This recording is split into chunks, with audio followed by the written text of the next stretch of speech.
తిరుపతి వెళ్తున్నాం అని పనమ్మాయి చెప్పిందంట. సరే ఇదిగో ఈ 100 రూపాయలు దేవుడి వరకు చేరేలా చూడు అని ఓనర్ అమ్మ 100 రూపాయలు తీసి తన చేతిలో పెట్టింది. వెంటనే తన కొంగుకి ఆ 100 రూపాయలు కట్టేసుకుంది పనమ్మాయి. కుటుంబంతో సహా రైల్వే స్టేషన్ రీచ్ అయిపోయింది తిరుపతికి ట్రైన్ ఎక్కడానికి. రైల్వే స్టేషన్లో ఒక ముసీలావిడ అడుక్కుంటోంది.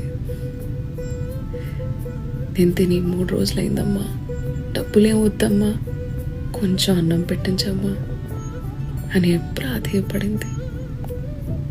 ఆమెను చూసి మనసు కరిగిపోయింది ఈ పనమ్మాయికి.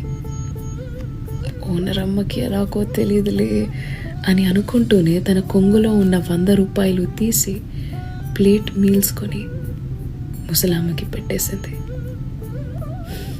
ట్రైన్ ఎక్కేసింది. అదే సమయంలో నిద్రిస్తున్న ఓనర్ అమ్మ కలలోకి